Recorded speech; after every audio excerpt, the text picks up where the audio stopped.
Hi there, welcome. Just as that music was really getting into its stride, sorry to chop it off there. I'll type what it is in the chat if anybody's interested. It's one of my big favorites.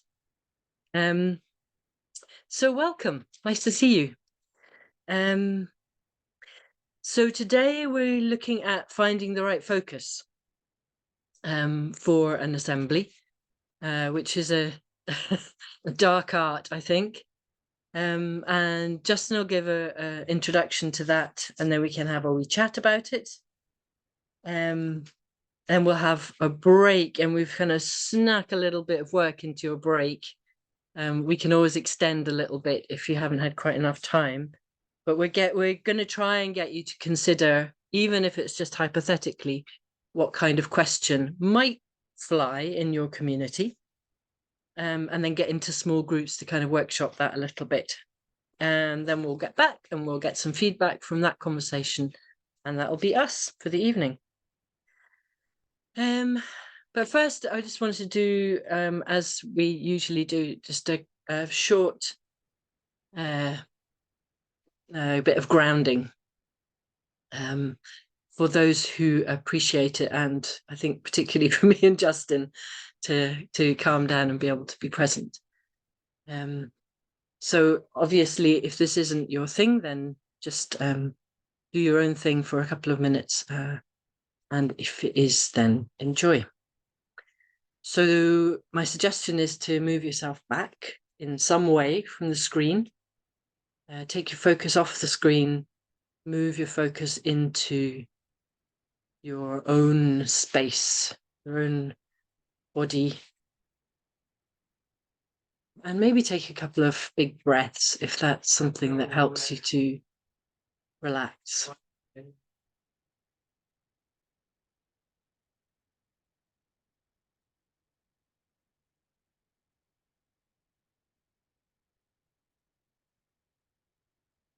So just noticing how it is to be here, just right this moment,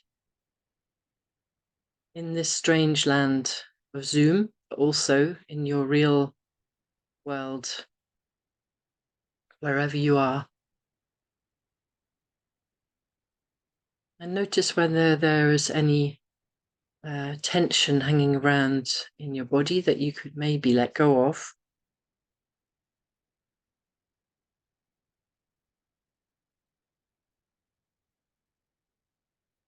It'd be useful to use your breath. You can breathe in and focus on the area that is feeling tense, and when you breathe out, just let that area relax.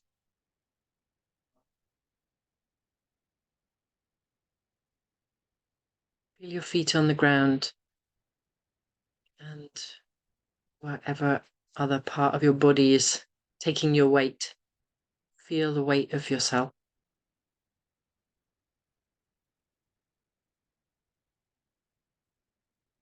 Just being here and existing separately from whatever it is you're engaged with in the moment.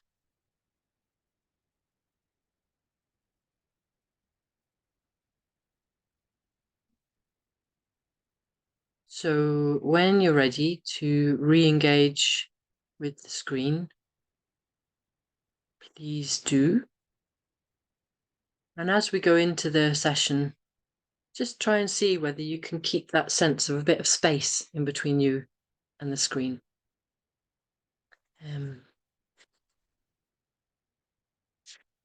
Because it might feel nice. All right, and we're going to pass over to Justin.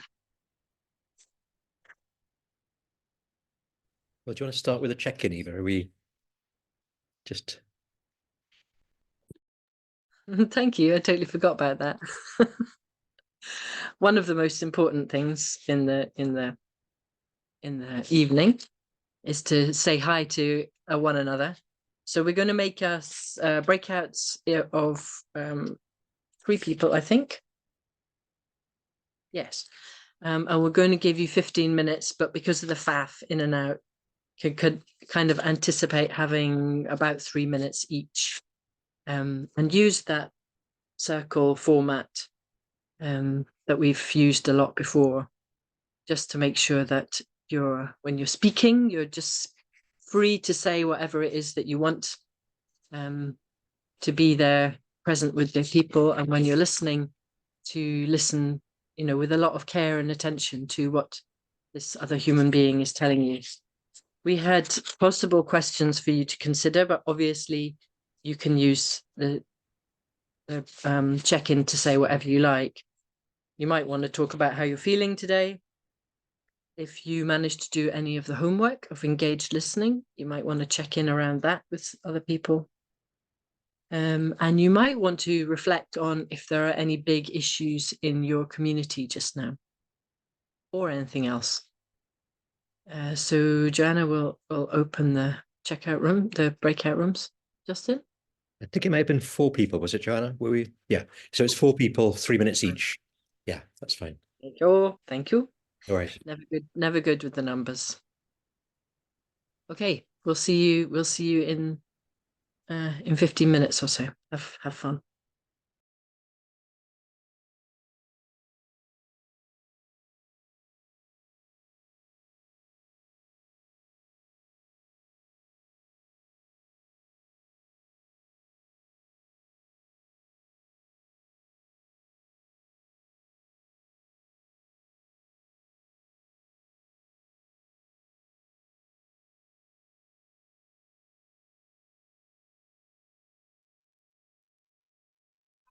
After you'd made the breakout rooms. Hey, Kirsty. Hi, Nice to see you. Kirsty. I will assign you to one.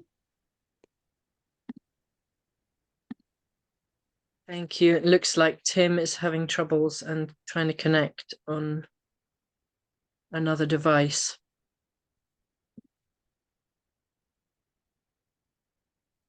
Kirsty, you should have had an invitation there to join room 1. And Tim, I'll get you in one as well. Thank you. Hey, Tim. Hiya, I'm Jane. late. Oh, don't worry. Jane, I'm just wondering if you're there and if you want to go in a breakout room.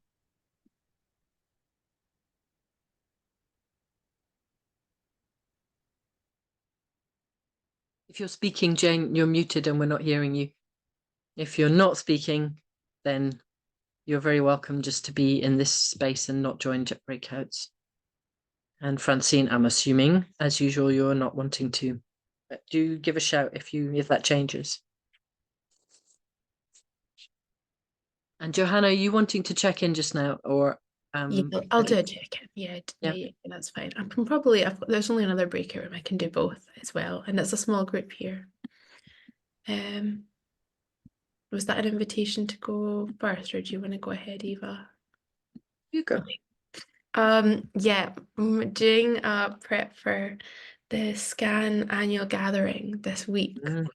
So, yeah, the culmination of a busy month of March. But this session actually, I found each week has been grounding in terms of having like a long-term 11 weeks. So I'm enjoying that. Even though it's a big week. And in terms of big issues in my community right now, or anything else, it's been, yeah, I'm in my community in Glasgow. I'm thinking about today they had, and I was seeing some people in Southside going along to some pickets this morning in Edinburgh as well, and sharing some really inspiring pictures from that, and that seemed really yeah, from Leonardo, just for clarification. So that seemed like something I was, yeah, it's important to people that are around me for sure. Yeah, I'll pass on to someone who'd like to check in. Well, I could do it, but I just want to say hi to Lindsay. Lindsay, all the check-in breakouts are full. Are you okay to stay with us? And would you like to join in with checking in with us? I'd be absolutely delighted. Do you mind if I eat my dinner at the same time? Carry on. I'm so sorry. I've just jumped from another meeting earlier where I sort of semi-cooked for everybody at the same time as, yeah, anyway. Yeah. I will just sit quietly and listen to you all. And yeah, I would love to check out with you. Check in, not check out Yeah, with okay. you all. Thank you. We can let you eat and have a bit of time to eat before you check in. Also, Okay, we've even got the recording on this time. Brilliant. So we talk and just 3 slides, looking at 3 of the assembly processes we've been engaged with. So we're going to look at the Heart Talk Porty process we did in Portobello here, where we live. Look at the Scottish Government's Climate Assembly that we were involved in, very involved in, and then look at Torry and what happened there. And this is really just about trying to find the focus. What's the focus of the assembly? What's the question we're asking? And in kind of preparing for this, I found it incredibly helpful to go back through this and also looking at the French Climate Assembly and Irish, and then Teresa here from East Africa, who been working on assemblies there with, and just looking at a lot. And so we just try to stick with 3, okay? I try not to cover everything because that's really not helpful. But just looking at what happened in Portobello and what happened in the Scottish climate level, and then what happened in Torry and Aberdeen. I guess the key thing that will come out of this is really there's a tension between the overall question, the larger issue, and then the question you actually run with in terms of what actually meets people where they are. So if we could start with looking at the Porty processes. If you got the slide there, Joanna, thank you so much. Okay, can that go big? Is that, I don't know how that works. Yeah, press slideshow. Is that big? No, if you press slideshow, it should go large. It's big on my screen and Oh, maybe it's just mine. maybe it will load. Is it it's not showing. It's not showing up big yet. Press slideshow again and I'll see if it does it. 1 second. Oh.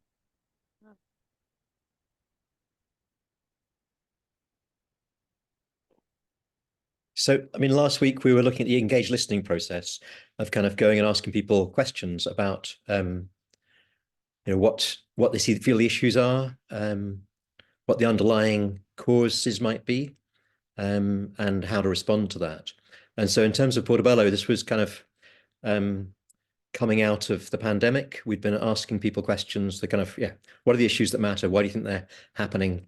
And how should we respond to them? So we had a very big question that came out of that, which was up there on the screen, which is coming out of the pandemic, facing multiplying crises. How do we draw on the resourcefulness of the people living here so everyone is included in a caring community now and into the future? And what we noticed in looking at that question, comparing it to the question that we'll show you from Torry, was this one was very much focused on the resourcefulness of people, that people have the ability, there's the resourcefulness in this community to be able to take action. So it's kind of like, what action do you want to take? So that was the large framing question coming out of the pandemic, looking to the crises that are on their way to us if they're not here now. How do we respond? But the actual question that then came out specifically was, what's your big idea for Portobello? So we used that first question to invite people to a big meeting in Belfield in the community hall here that we brought back into community ownership. And in that meeting, Eva ran a kind of guided visualization for folk where in asking people if they would step into the future, 2030, 2035 or something, and smell and taste what's it like. What's the smell of Portobello there? What's the taste? What are the sounds? What are you hearing? So really imagining themselves in their bodies into the future. And then from being there, what's changed? What's happened? What's different to what it is now? And then we got into small groups and people then were asked, what's your big idea for Portobello? What do you want to talk about? And the group I was at, people were clearly really motivated by that experience of thinking to the future to come up with some really quite powerful ideas. And out of that came these 14 conversations, which I don't think you can read because it's too small on the right there. But they're, just to let you know what they are, they're about kind of creating a community cinema, a community fridge to deal with waste and poverty and respond to poverty, around work, around how to make the place accessible and transport being sustainable, around responding to new developments, around education. All sorts of conversations happened. And out of those, a few very striking initiatives then happened, such as the community fridge, which is a really big and effective initiative here in Portobello. So just in this example, the initial question was really what drew in people who have the energy to do something about what's going on. And then once they were there in that assembly type workshop, they were taken through that kind of guided visualization, as well as a lot of other processes. And then from that, what's your big idea for Portobello? And then we had this distributed assembly of many different conversations. It wasn't one assembly, it wasn't one question, it was many different questions considered. So that's one model, and then I'll take you through the other two. So that's Portobello. The next one's going to be the Scottish Government's Climate Assembly, and then after that we'll look at Torry and Aberdeen. So Joanna, if we can just go to the next slide. A bit of a frightening slide, this next one, lots of words on it. But if you look at the left-hand side of this, the question the civil servants have proposed was something like, how should Scotland respond to climate change?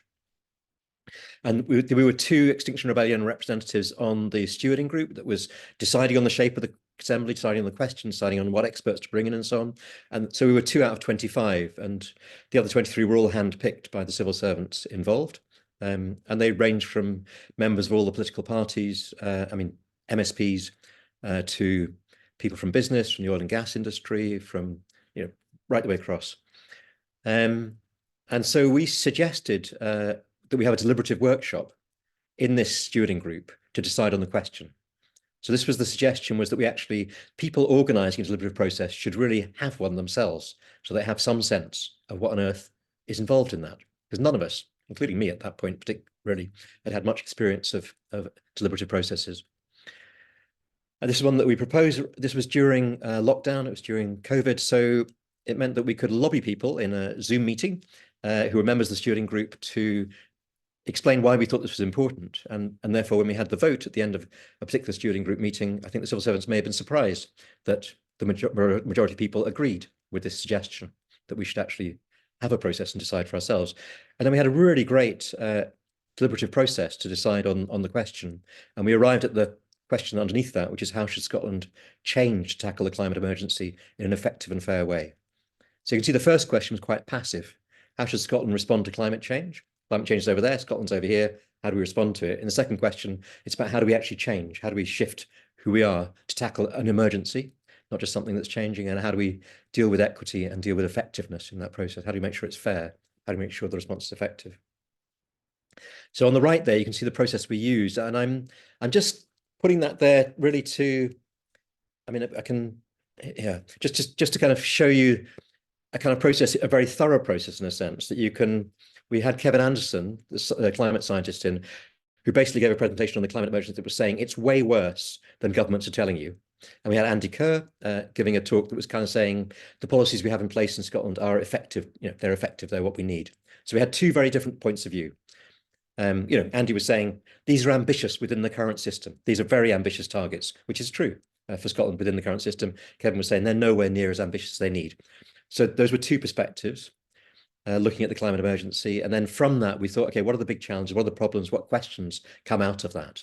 Do you agree that we can deal with it within the system as we are? Do you think the system needs to be transformed? And then we got together to develop a problem statement, sort of thinking about why is this challenge happening? What are the drivers of climate change? And how can Assembly possibly help with that? And then we had 2 presentations, one from Claire Melier, who was involved in the French Climate Assembly and others, and then Rebecca Willis, who is involved in the UK Climate Assembly. And Claire gave a perspective on citizens' assemblies that was suggesting they could be quite radically transformative. Rebecca was really saying that they can advise governments on what governments need to do, but it was quite a... So they both gave very good presentations. Again, one was quite radical and one was quite within the system that we're in. And so after that, the groups turned the statements we'd arrived at before that into questions, thinking about what's useful about the question we're producing. Is it focused enough? Does it encompass everything needed? And I was in a small breakout group with a Conservative member of the Scottish Parliament and others who I don't necessarily see eye to eye with in terms of politics, but actually in the small group, people can step away from their kind of position that they need to have in public. And I found everybody could be really deeply willing to be challenged and willing to think things through. And on the left there, I've taken something from Oliver Escobar's writing, and again, you can't see, I'll send this out so that people can actually read it. But the basic on the left there is about inquiry. So it's all about the conversations you're having in this small group are about exploring, learning together, co-creating meaning, building relationship. That's dialogue. That's about just really engaging and listening and valuing each other's opinion. And on the right, you've got the deliberation, the advocacy element, where you're kind of exchanging your positions, you're weighing the alternatives, you're making decisions, you're kind of arguing. But it's if the left hand is happening, if that kind of respect for each other is happening, and a real deep listening is happening, then you can really listen for what is important to what this other person's saying. And they can be listening for you, and you can deepen your approach. And I guess the thing I want to suggest is that we tend to occupy political spaces where we have a position and somebody else has a position, and we try and argue and disagree with them. At the next level down, we try and listen rationally to each other and kind of compromise, reach trade-offs, reach agreements about, well, you think that, I think that, so how do we both coexist in this place? At a third level down, at a deeper level down, you can arrive at a solution which is very different to what you thought and what they thought. And this is what we can call kind of deepening through difference. Yeah, so there's something about actually having different views can be incredibly helpful if you listen for what's the incontrovertible essence of what they're saying. What is the fundamental need they're speaking of? So just one example from that is Kendal Jury. There was flooding in Kendal, in the town of Kendal in the Lake District. There was flooding happening, and some people were saying we need to chop down the trees along the river to build flood defenses. Others were saying if you chop down the trees, you're going to stop absorbing carbon, you're going to be contributing to climate change. So in a sense, those are two very clearly different positions. We need to protect ourselves by chopping down these trees. We need to take care of the environment. And deepening through that, you could arrive at a place where you say, well, let's reforest upstream. Let's introduce beavers. Let's find ways of, so you can find a different solution than the positionality that you take.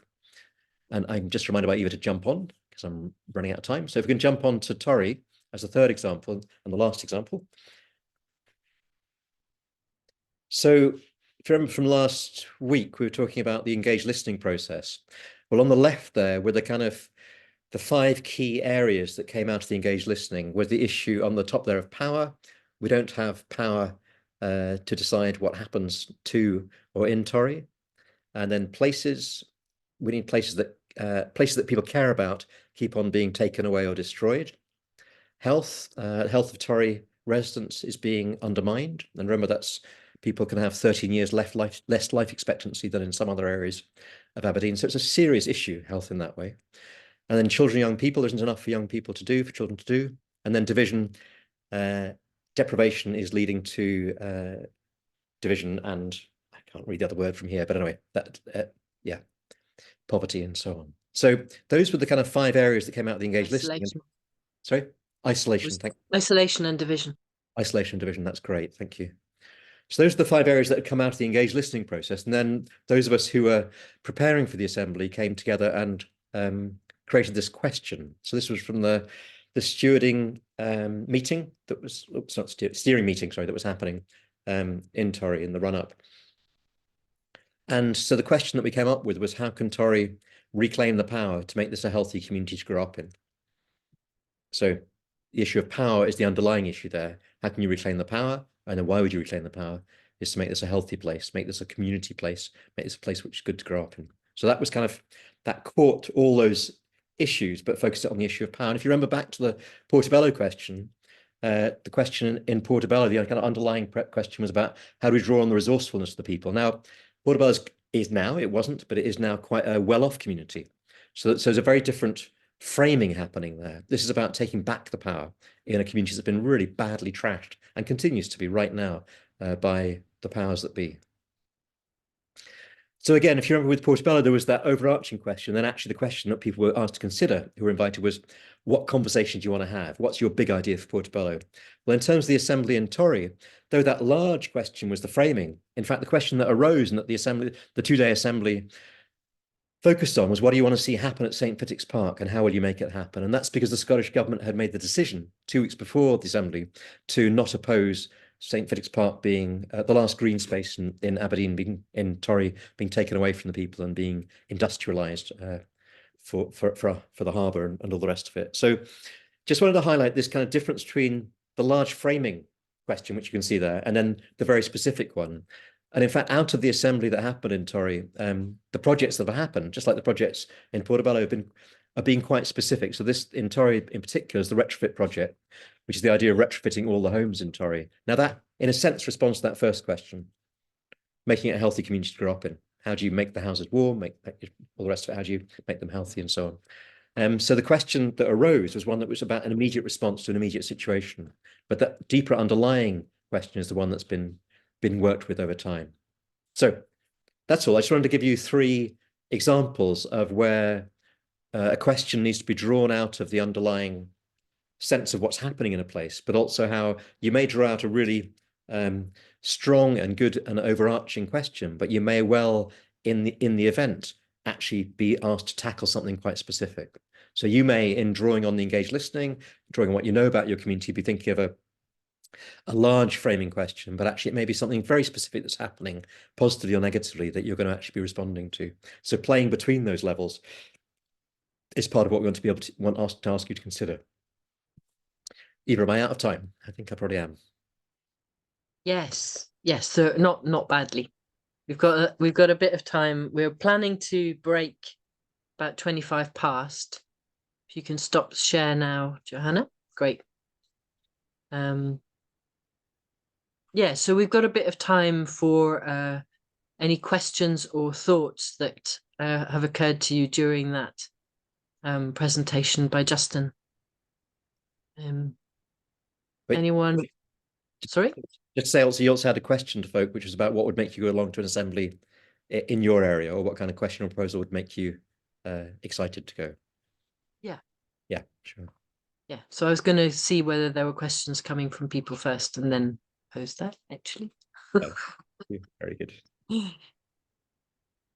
Tim.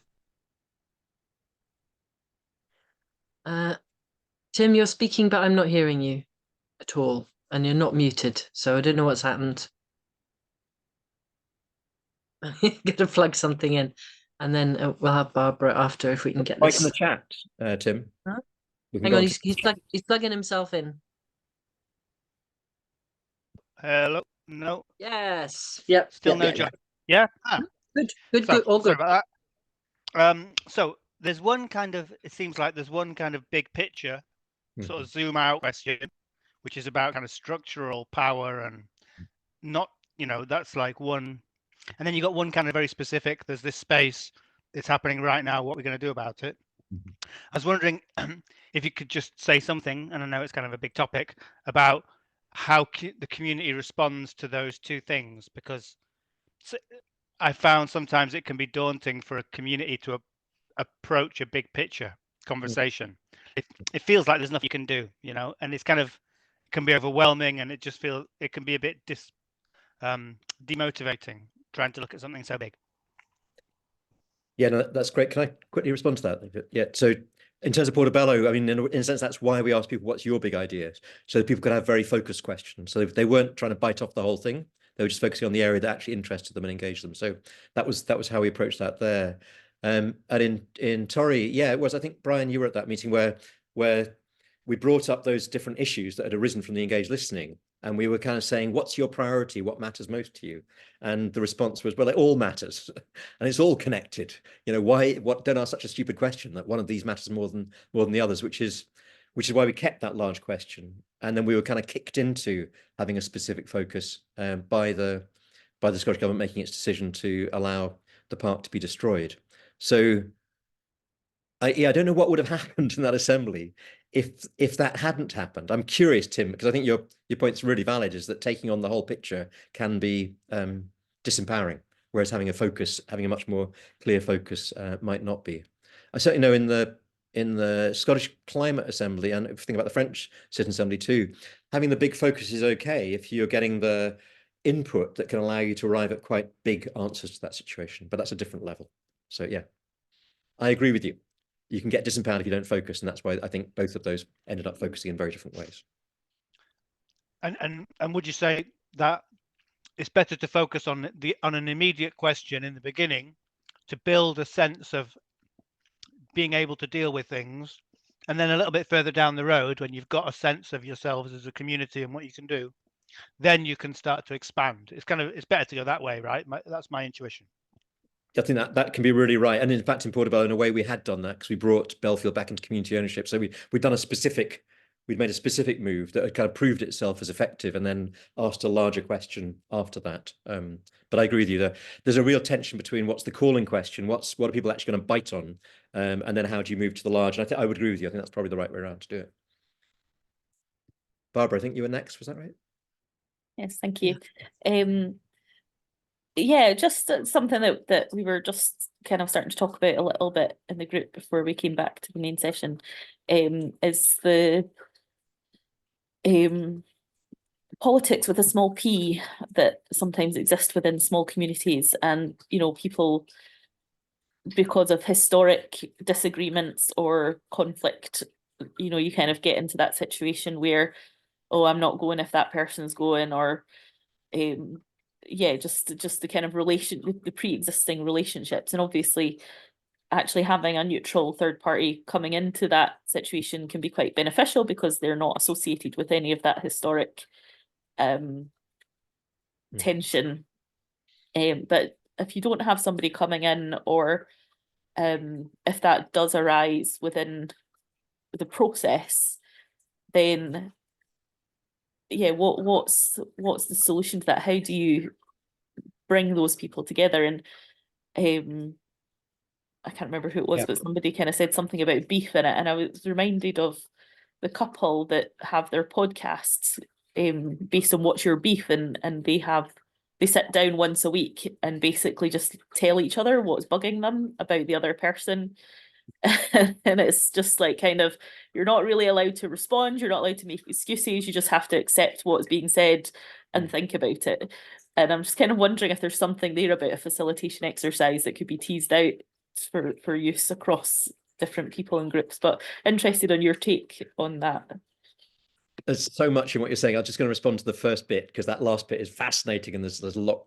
Maybe we can go into that in other weeks. But Eva, maybe you want to respond on Torri and what it's like bringing in facilitation from outside. I don't know, but certainly in Portobello, we'd had a huge division here prior to this process about an argument over a school on a park, and half the community kind of going for, we want this school to happen, the other half saying we don't want the park destroyed. So we were in a very divided state and so, I mean, I don't know whether rightly or wrongly, for myself, I didn't invite the key people who are leading both of those sides, as it were, to be involved in the organizing. They were very welcome to the process. So there is something, I think, about being clear that those who are at the core of this process being really inviting and open to everybody. I just think that's really key. You're going to need to have all those people who have big differences, but I don't know what the right thing to do is, but I'm just saying that experience, we didn't invite them to be right at the center of it. So they were welcome when they came to the whole process, but they'd got so antagonistic, as in communities people really can, because it's not like families where you can really shout at each other, and it's not like workplaces where you can walk away from each other. It's like you're stuck with each other and you don't necessarily have the processes, which is why I love your last bit. It's like, what are the processes for actually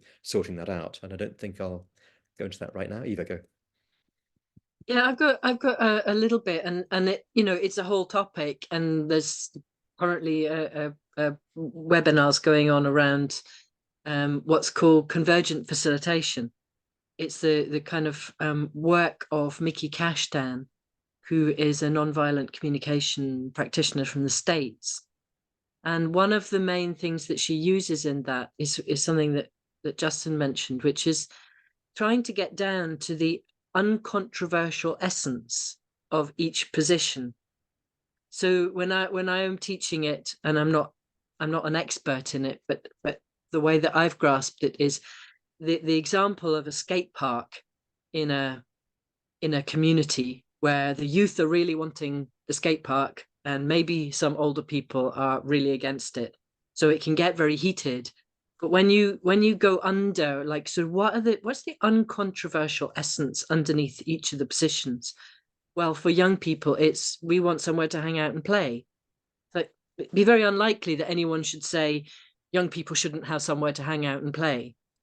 And for older people, it may be that they want to feel safe, that they want to be able to feel safe in their communities. And no one would say old people shouldn't feel safe in this community. So you're kind of boiling down those positions of skate parks really rubbish, and there's going to be all these noisy young people, and skate parks is what we want, and it has to be like this, into positions that are really understandable to the other party. And if you're building up from there, saying, activities for young people in our communities are important, and the feeling of safety in our community is important, then it's possible that you're building up the conversation in a positive way, rather than with this kind of antagonism happening at the heart of it. And obviously, with any conflict, it's incredibly hard to get to that point. But it's a really good resource, and I would really suggest, if you're working in a community where there's something really live like that, looking into convergent facilitation would be a really helpful resource for you. Brilliant. And Ricky's put the link in the chat if people need it. Oh, Make sure we get yeah. time for Brian and for Thank Scott. So Brian, do you want to connect? Yes, yeah. Go for Brian. Yeah, well, from my experience, what I'm considering is that perhaps an assembly works if there's an issue to be worked on and brings people together. So it might help Barbara as well, because people are more likely to come together if there's a specific issue to overcome. In my own area, I'm thinking of doing something in my street, and I can't think of any major issues apart from potholes. And perhaps the biggest problem or issue that could be here is there's a lack of community spirit. And I don't know if that's enough to actually generate a people's assembly. So Yeah, that's just what I want to point out. That's brilliant. Or maybe we can go into that in the small groups. But I mean, the isolation and separation and division and so on can be in that process. And I think one of the issues is, yes, you can have an issue that draws people. Also, we're all facing fundamental issues in the world that people don't necessarily recognize. So there's something about making that link between the larger picture and the immediate one. But yeah, Scott. Hi, yep, thanks. Really interesting so far. I thought the slides were really cool as well. I just have one thing that came up that I was just thinking about was I think you had the civil servant guys. They proposed the question was something like, how should we respond to climate change? And then the one after a workshop, I think, was like, what changes to Scotland can be done in light of the climate emergency? So it's that kind of more active change focused. But for me, I think the more open question can be quite useful, just as useful, and whilst the other question is more active, there is no change in how structural power is addressed. For example, like changes that can be made to Scotland because of the climate emergency. Well, here's an active change real answer. One example would be the Green Freeport that's being created for that, which is a 75-kilometre radius where it gives tax-free, trade to multinational corporations with a little kind of green logo on it. So yeah, that is more active, but the structural power hasn't changed there, and it's just and just that link with emergency. Like for me, often emergency for me, it doesn't link with due diligence or deep, slow, thoughtful thinking. It's more about we just need to act. We saw that during COVID with emergency legislation. People passing legislation where not to congregate in groups, things like that. And now we've moved to a situation where protest is almost outlawed. So this is a really big damaging thing for when dealing with ecological issues now, because protest is going to be something that's going to be probably the most effective form of resistance. And for me, any sort of emergency discourse is terrible for democracy and great for authoritarian regimes. Martial law, things like that. So I see the benefit of whipping up kind of fear and anxiety with emergency discourse, because it's a useful psychological tool. And I know that Extinction Rebellion are big on the idea of emergency as a way to get people active.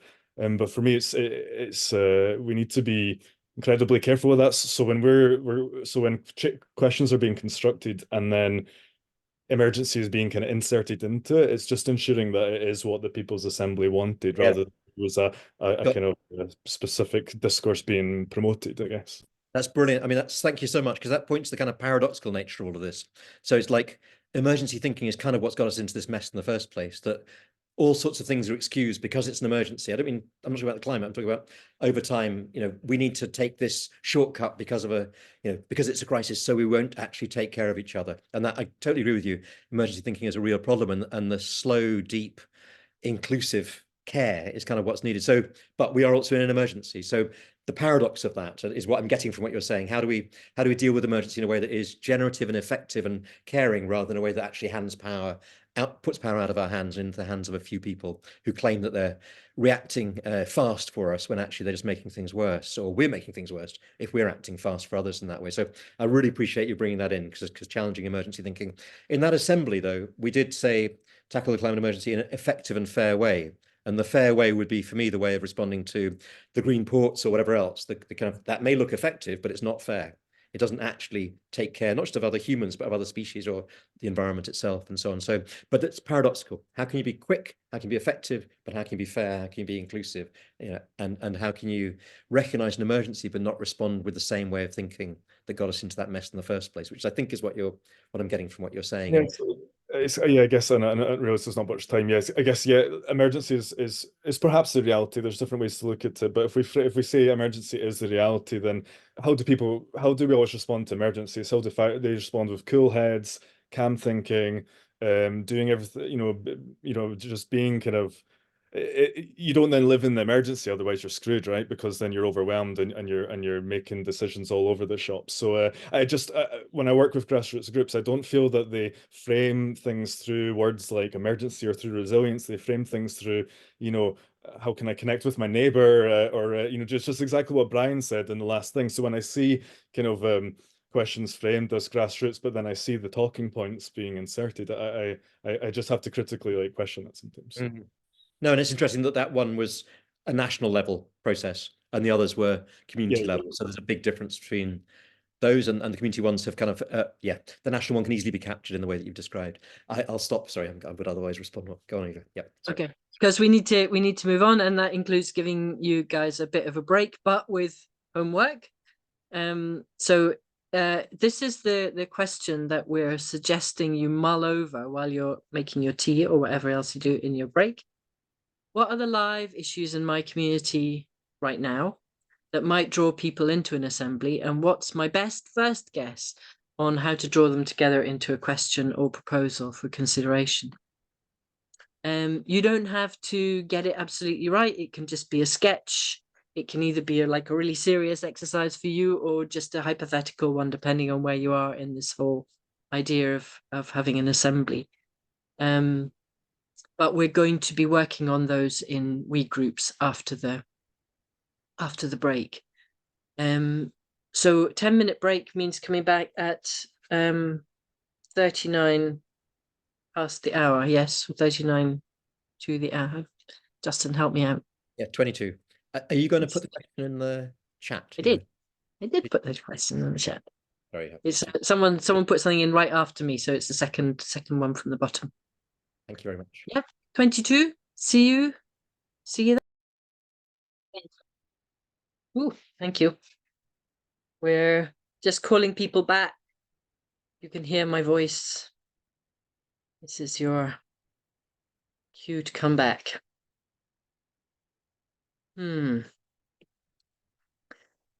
So hopefully you had time to at least start thinking about what a question that might pull people in your community might be. Oops, forgot to switch my camera on. Sorry.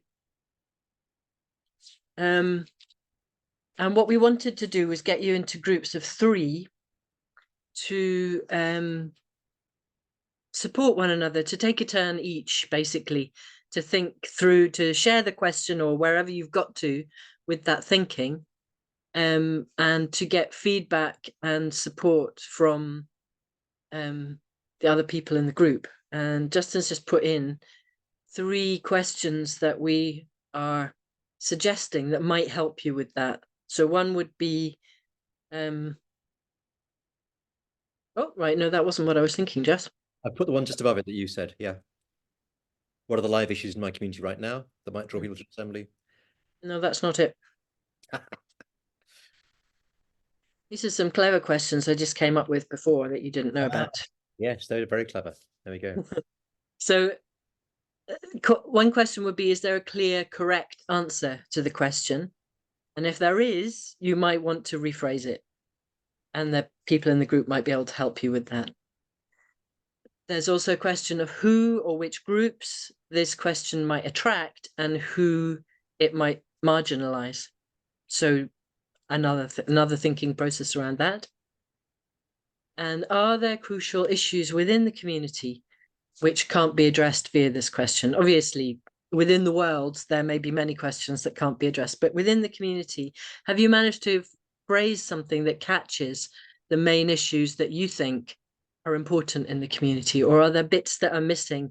And is there a way of rephrasing or reframing the question to be more inclusive of the issues that are around? So none of these questions have right answers. They're just attempting to try and help you think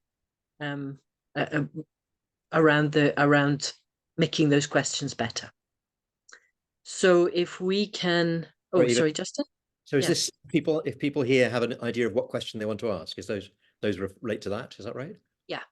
And if people don't have a clear question, then they might want to consider some of the earlier chat there. So like just what 5 issues in the community, what might draw people to an assembly. So if people have a clear question, then those last 3 questions you raised are really good. But if people don't, then maybe consider some 5 issues. What would draw you? Yeah. So at basically, whatever stage you are in your journey, use the fact that you've got 2 other people listening to you and trying to help you move that along. So we're giving you 20 minutes, which probably means that with the FAF time, you'll have about 6 minutes each. So if you want to keep an eye on the time as well, and make sure you share the time fairly, that will be good. So do we have the breakouts? Yes, we do. Thank you very much.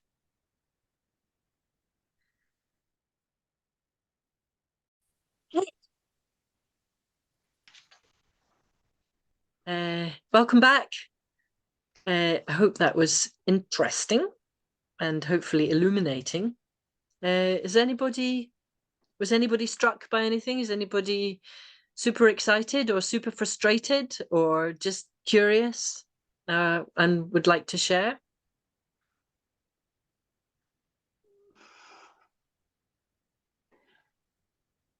Okay, well,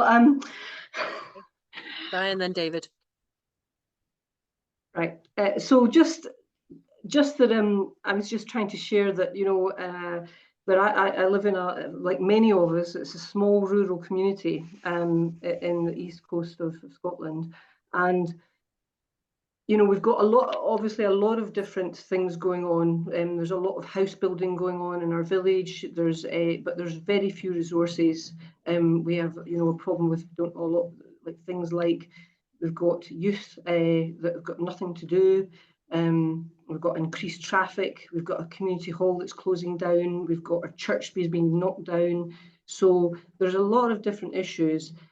But I do feel that within our community, it's very much about everybody thinks the council should do things, and there is just that whole lack of actually somehow we do not have a community that feels the power to actually do anything. So I was thinking that the question from Tori was quite relevant, but I didn't think that it wouldn't really light people's vote. No, that's mixing my metaphors. I just wondered what people thought about that type of thing, and I'm sure other people have that similar problem. Yeah, and I was just saying, woo! I think I'll just mute you because there was a bit of feedback there. I was just saying when you raised that in our little breakout that I think this idea that the council should do something is often there in communities, and it's really understandable. That's what the council are there for, and yet they're increasingly unable to do the things you want them to, and so you end up with this kind of stalemate of we want things to change, we might even be able to help make them change, but we're really angry because the council aren't doing it and they should be. So there's that big should for the council gets in the way of what otherwise might be some quite potent local action. I don't know if people have got suggestions around how to think differently about that, how to frame that question about regaining the power that we'd had in Tori in a slightly different way. You put your hand up later on, David Lees. Were you addressing that, or is it something else? Yeah, go for it. Yeah, I mean, it was just something that came up when we were chatting as well. That like, I think there is a real tendency to sort of to get frustrated at the lack of provision, lack of council provision of services, and there's also this real tendency to like, well, let's put together a petition and let's ask permission, and if we just lean on them harder, they'll do it. And like, the example in the group that one of the examples in the group that we were talking about was sort of community composting and instilling council them charging more for collections. And it's not because they want the endeavour to wash its face, it's because they don't want to do it. And if they think if they make it a little bit more expensive, the demand then, and they won't have to do it. So I'm curious about like, how do we frame questions around what are the things that we can just do for ourselves that actually we don't need to ask permission for at all, that we can just do, and sort of lifting some weight off the notion that like councils should, because like I do so wholeheartedly think there are many things that councils should be doing, but we just need to move on from that, because they're just not going to do it. And if we get caught keep tripping up and they should be doing it, then we lose a lot. Thanks, David. Evie, do you have a direct point there? I think I do. I found that my Go for it. question my question was something like, how do we come together to look after each other? And I suppose I just want to say I totally agree. I think that people just need to come together and stop looking outside, like you say, for permission or for even help, and just be like, within this village or whatever, how do we come together? What is it we're all needing help with, each of us, all very different, and can we help? Because the resources are there, probably, or if they're not, we'll make them happen or whatever.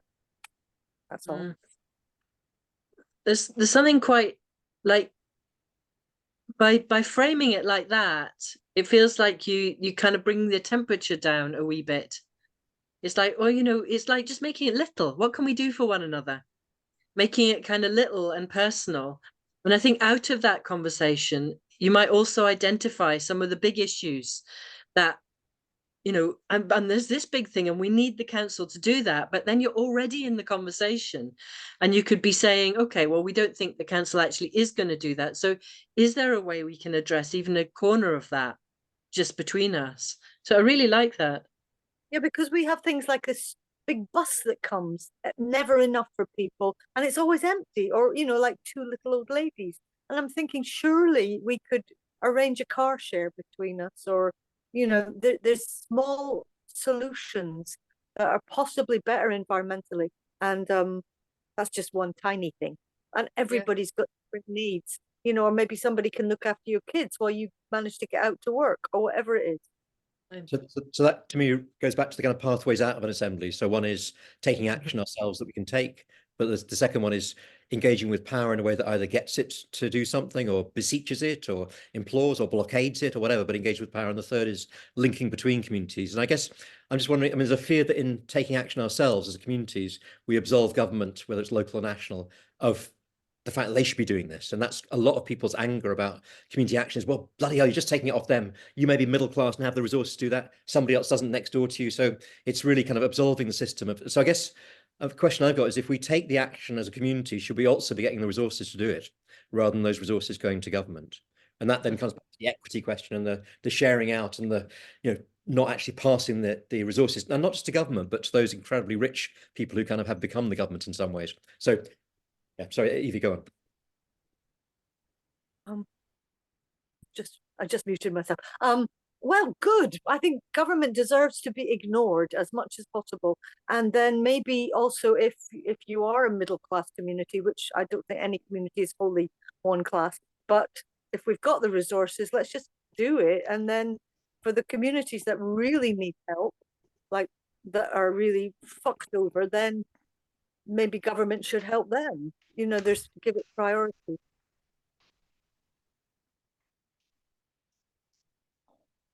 Thank you. David, you were wanting to share from your group. Well, it's just that we're often thinking about community being the city or Scotland or something like that. But JC brought up the intentional community, which is the sort of former sheltered housing scheme where he's now living. Maybe 45 or something like the 51 flats, a few more people than that. And that's a microcosm thing. And so some of these techniques that you're talking about, you're encouraging, are equally applicable at a fractal micro scale about our street, or in his case, the building with, you know, 6-7-story building within which they live. And for all sorts of reasons, there's a bad landlord, bad factor, that sort of thing. You know, there's a common enemy, but you can't focus directly on that. So how do you get the people to come together in a friendly way, which is going to be effectively enabling different sorts of relationships to form? And it made me think of something that a friend, Steve Gowanlock, introduced to me, which is used in social work and children's play and all sorts of things, called third object. Is that you focus on something else, and then the child in playing with the dolls can explain about how daddy hits mommy or whatever. And so, but you'd never be able to elicit that from the child or in an adult arrangement. But by having something which people can focus on, and the park perhaps was like that in Torry, it is that it enables people to share their dreams and hopes about the life that they want to lead, and that can be a good way of enabling conversations to happen that empower people and give them a sense of positive hope. So it's something to maybe look up. I haven't really looked it up online properly, just had Steve and others talk to me about it. Third object approach to problem solving, and it might be appropriate. So there's two things there. One is that the fractal nature of assemblies. It could be for a college, could be for a school, could be for us to think not only of a whole community. Yeah, I think that's really good. And like, community is a bit of a stretchy word, so it can be something really small. And neighborocracy that Tim's been involved with a lot calls their basic unit of power is 30 households. So it's a street in most places, and that's a really, really interesting model if people haven't come across it, to look into, where basically you have a kind of 30 households who look at every aspect of the way that they live, and then they relate out in various different ways to other streets or other groups of 30 households that are doing the same things. And it's going an absolute bomb in India. Or in parts of India anyway. So I don't know if you've got a good link for that, Tim, that you could drop in the chat, but it's worth looking at. Thank you. I think what I take from what David was saying there is that the kind of focus on something small is the kind of vital move to make something big happen. And I guess that's what I would suggest in terms of assemblies. I don't know if that resonates for anybody, but coming back to what Brian was saying about potholes on the street, which sounds like well, why would you bother focusing on that? But that is an issue of kind of the council not doing something generally. And the first issues you tend to meet are when some places are potholes or litter or dog shit or whatever, you know, and the second lot are about people behaving badly, and it's about whether people care for each other. That's what's being expressed through that, it seems to me. And the potholes, what's being expressed through that is government not caring for us. So if you can start from a very small issue, but build out from that to the deeper underlying feeling of powerlessness or isolation or division, I think that's a way through, but definitely focusing on something particular is really key in that way. Eva. And then what becomes important is how you treat the conversation. Thanks, Tim. So it's like you could, if you believe that the meeting's just about potholes, then the way you'll facilitate, the way you'll structure the meeting is to keep everyone focused on the potholes. But if you believe that is a way into a broader conversation about different things, then you'll facilitate and structure the process for people in a much broader way. So yeah, we're starting with this concern that we all have, or that probably the people who show up have, but we can broaden that conversation out and draw more elements into it. And actually the next 3 sessions that we have, I think, are really focusing on that kind of process design and how you kind of lead people through a process. So yeah, nice segue there. Anna Maria.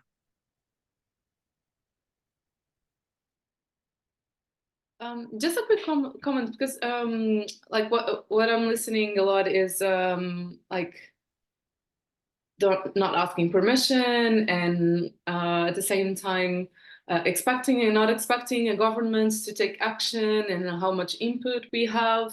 Like primarily, I think what we do with like reclaiming the power and learning what we're learning in order to then actually take action in the communities where we live is to reduce the risk of people becoming less accountable. Like the whole point, I think, is to not rely on an external representative, right? And so in order for a community to actually function, it needs to function from everybody and with everybody engaged for most issues. So it can never be like, yeah, I think it's really something that we need to bear in mind, that it's all about maintaining awareness, accountability as a collective. I'm not sure I was fully clear, but yeah. Yeah, sorry, just put that in the chat, Anna Maria. I think that's a really good point. So the point is to reclaim the power to function as an active community, accountable to each other, rather than as a kind of passive recipient. So you can all be dwelling in the houses, flats next to each other, isolated, passive, wishing somebody would do something for you. But the whole point is to reclaim that ability to act collectively. Is that what you're meaning? Yeah, quite close to it. Yeah, I'll get there. Another session. I'll get there, I hope. But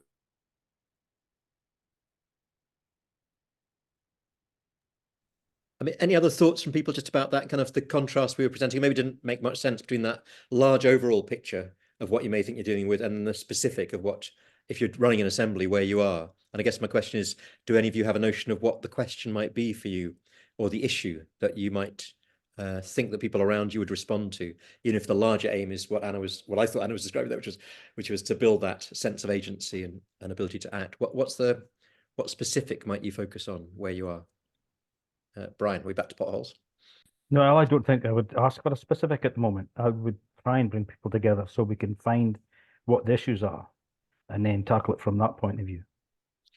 Yeah, that's a great answer, because that's what we were looking at last week, was the engaged listening, and that's the process you have to go through first before you can decide on the framing or the question. So yeah, that's great. Thank you.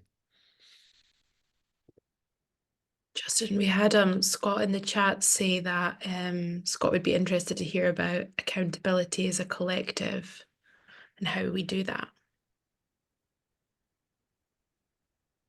Oh, right. Okay.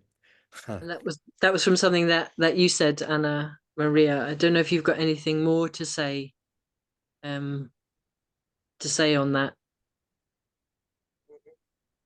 Yeah, I don't think I have it refined enough to bring it here. I think if people gain a sense that they have a say, that they are heard, and that their opinion may result in something, I think that's already the first step in that accountability. I think that then triggers the loop of I am heard, therefore I'm engaged, therefore I can do something. And I think, yeah, it would be around those lines. Yeah. Can I respond to that? Because I mean, this is Vicky's question was, what were the three things that I was suggesting as pathways out of the assembly that we've been developing? And actually, Eva then came up with the fourth, which is actually now the first one, which is what Anna's referring to, which is personal empowerment.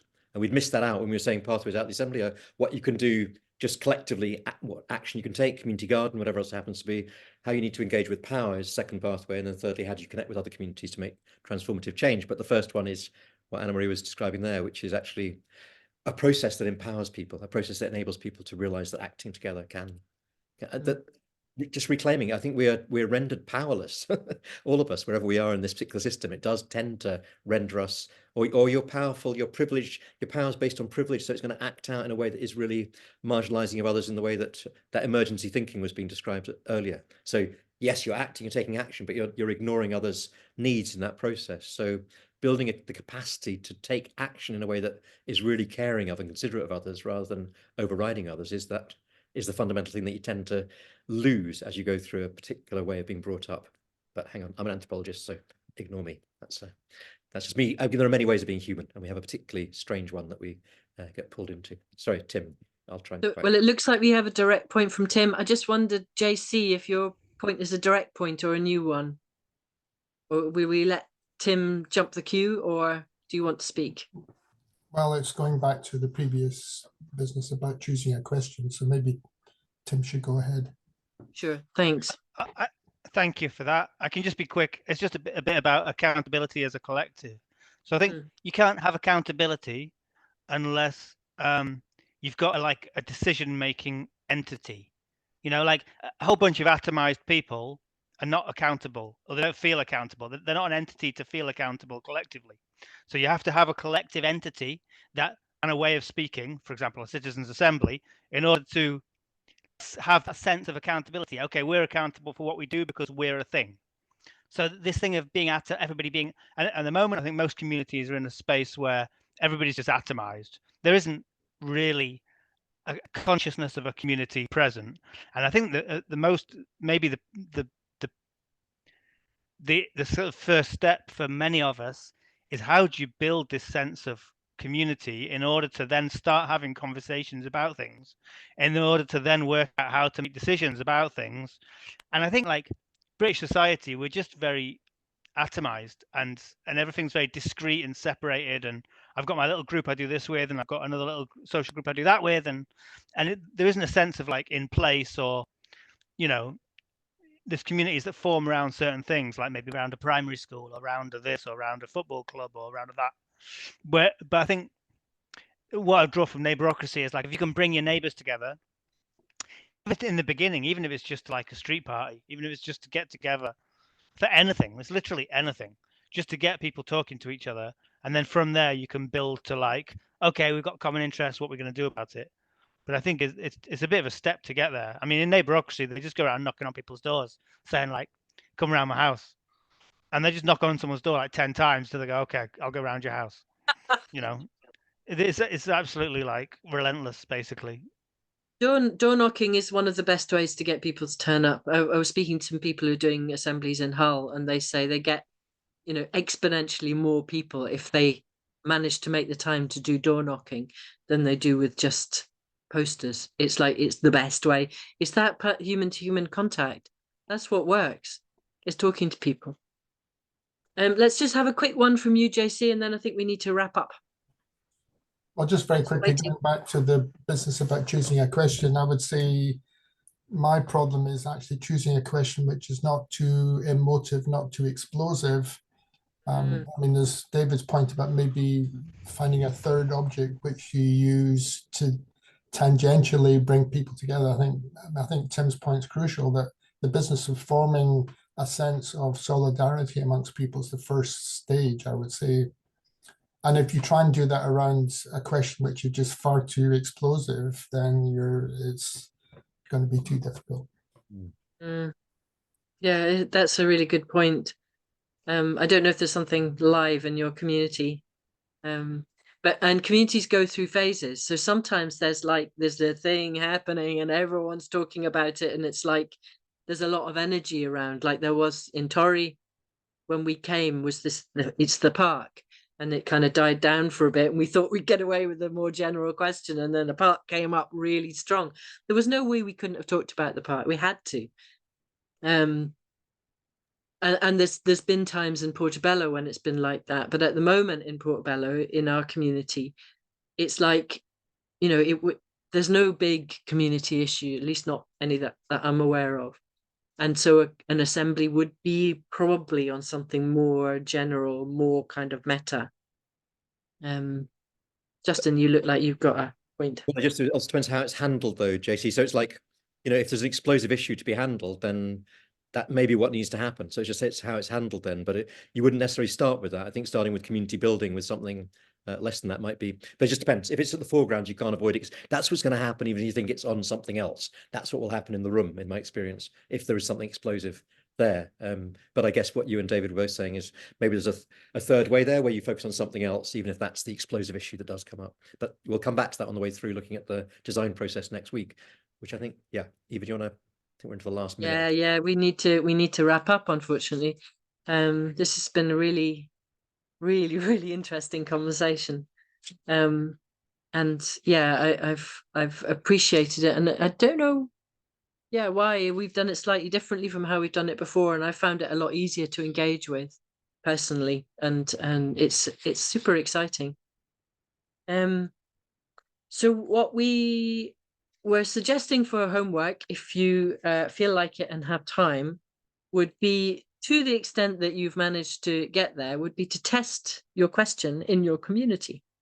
Just talk to someone who lives near you about that question and see what they think. See if they think that it would be an interesting one, or whether they think it's terrible and you should never ever mention it, or somewhere in between. And you'll have an opportunity to reflect in the check-in next week, if you manage to get round to that. So next week's session is going to be on structure and flow. So yeah, like I said, we're moving into that kind of design of the actual assembly, however long, you know, the day or the 2 days or 3 days that you have decided that your assembly is going to take. And just start to look at how you go about designing that so that it is process that people enjoy, want to engage with, and so that it's going somewhere. Yeah, so we'll get into that then. Really lovely to see you all. Thank you for coming. Thank you for keeping on coming back. Much appreciated. And hopefully see you next week. Thank you all. Bye-bye. Thank you. Thanks. Bye. Bye.